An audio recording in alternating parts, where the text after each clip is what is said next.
మీకు తెలుగు ఆడియన్స్ మీద ఎందుకు ఇంత కక్ష సాధింపు? అంటే ఫస్ట్ బేబీ తీశారు, వైష్ణవి ఇలాంటి అమ్మాయిల జోలికి వెళ్ళకూడదు అని చెప్పి ఒక ఎగ్జాంపుల్.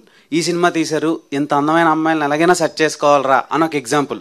అసలు ఏంటి 6 నెలలకు ఒకసారి ఇలాంటి లవ్ సినిమాలు తీసి తెలుగు యువతని ఇబ్బందులు పెట్టడానికి రీజన్స్ ఏంటి? ఇక నుంచి 3 నెలలకు ఒకసారి తెద్దాం. అండ్ విశ్వసనీయ సమాచారం ఏంటంటే హిందీ బేబీలో మీరు విరాజ్ అశ్విన్ రోల్ చేస్తున్నారంట కదా? మొన్నే చెప్పాను నేను చేయాలంటే అలాంటివి చేస్తాను, మళ్ళీ ఇప్పుడు ఎందుకు రిపీట్ చేయడం? నేను అలాంటి ఏం చేయట్లేదండి. Thank you. Okay, waiting for your performance on big screens. Thank you. Gauri garu, so బేసిక్గా లవ్లో డామినెన్స్ ఎక్కువ అమ్మాయిలది ఉంటుంది, అంటే కనిపించని డామినెన్స్. సో ఆ డామినెన్స్ వల్ల మ్యాక్సిమం బ్రేకప్లు అయిపోతూ ఉంటాయి. సో ఈ సినిమా అలాంటి వాళ్ళకి ఏమైనా ఎగ్జాంపుల్లా ఉంటుందా? That's a very subjective question అండి. అంటే ఒక్కొక్క రిలేషన్షిప్, అంటే ఒక కపుల్ని మీరు తీసుకుంటే దాంట్లో ఉండే డైనమిక్స్ చేంజ్ అవుతూ ఉంటాయి. మనం జనరలైజ్ చేసి అమ్మాయిల డామినెన్స్ ఎక్కువ ఉంటుంది, అబ్బాయిల డామినెన్స్ ఎక్కువ ఉంటుంది మనం చెప్పలేము. నాకు తెలిసినంత వరకు పరిస్థితుల డామినెన్స్ అండి ఈ సినిమాలో.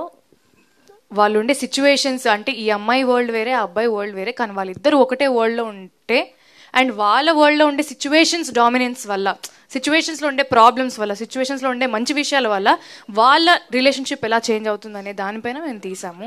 సో అమ్మాయిల డామినెన్స్ ఎక్కువ ఉంటుంది అని జనరలైజ్ చేసి నేను చెప్పలేను అనుకుంటా. గౌరీప్రియ గారు, చాలా రియలిస్టిక్ అప్రోచ్ ఉన్న లవ్ స్టోరీస్ తక్కువగా చూస్తుంటాం. అంటే అందులో ఇది ట్రూ లవర్ ఒకటిలా అనిపిస్తుంది, సాంగ్స్ కానీ టీజర్స్ కానీ చూస్తుంటే. మీ పెర్ఫార్మెన్స్ విషయానికి వచ్చేసరికల్లా మీకు ఎంత స్కోప్ ఉంది, అంటే మీరు ఎంత బెటర్ అయ్యారు ఈ ట్రూ లవర్ తర్వాత? డెఫినెట్లీ అండి, డెఫినెట్లీ. అంటే ఇంతకుముందు నేను తమిళ్లో ఒక వెబ్ సిరీస్ చేశాను, మోడర్న్ లవ్ చెన్నై అని, అమెజాన్ ప్రైమ్లో ఉంది అది.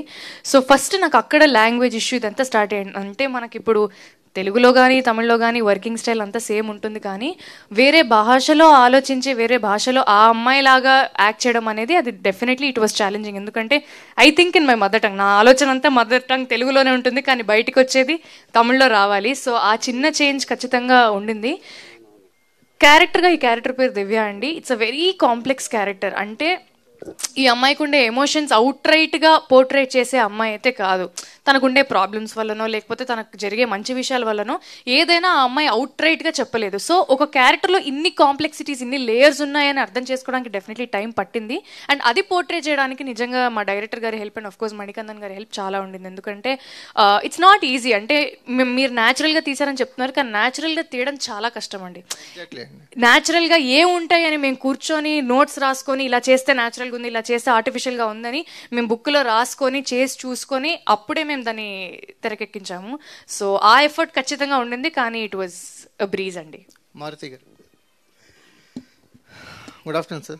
హాయ్. హాయ్ అండి సార్. అంటే ఒక ఈ రోజుల్లో లాంటి ఒక ట్రెండ్ సెట్టింగ్ లవ్ స్టోరీతో మీ కెరీర్ స్టార్ట్ అయింది. ఇప్పుడు బడ్జెట్స్, స్కేల్స్, మీ మీద ఎక్స్పెక్టేషన్స్ అన్నీ పెరిగాయి. మళ్ళీ ఎప్పుడైనా ఒక ఇలాంటి ఒక రియలిస్టిక్, ఈ రోజుల్లో కూడా చాలా రియలిస్టిక్ అప్రోచ్ ఉన్న సినిమానే, ఒక చిన్న సెటైరికల్ మోడ్లో వెళ్ళిపోయే సినిమా, మళ్ళీ ఎప్పుడైనా మీ నుంచి ఇలాంటి రియలిస్టిక్ అప్రోచ్ ఉన్న లవ్ స్టోరీస్ కానీ ఎక్స్పెక్ట్ చేయొచ్చు? నాకు తీనిచ్చే అవకాశం వస్తే. మిమ్మల్ని ఎవరు సార్ ఆపేది? అలా కదా, ఇప్పుడు మనకి ఉండే రెస్పాన్సిబిలిటీస్, ఎక్స్పెక్టేషన్స్ అని కాదు. అంటే మనం ఏది ఎక్స్పెక్ట్ చేయమంటే అదే ఎక్స్పెక్ట్ చేస్తారు ఆడియన్స్, అది పక్కన పెడితే. బట్ ఇప్పుడు నిజంగా మీరు చెప్పినట్టు బడ్జెట్స్ బాగా పెరిగిపోయినాయి, ఇవన్నీ ఉన్నాయి. ఇప్పుడు ఏదన్నా ఒక కథ అనుకుంటుంటే అది స్కేల్ మారిపోతుంది. నెక్స్ట్ మనం ఇప్పుడు తీసుకున్న రెస్పాన్సిబిలిటీనే దాన్ని పర్ఫెక్ట్గా ల్యాండ్ చేయాలని ఆలోచిస్తాం. అంతేగాని ఇప్పుడు నాకు నిజంగా చాలా చాలా కథలు ఉన్నాయి. ఆ కథలన్నీ ఎవరు తీస్తారో, ఎలా తీస్తారో, ఎవరన్నా తీస్తే బాగుండని నేనే అనుకుంటున్నాను.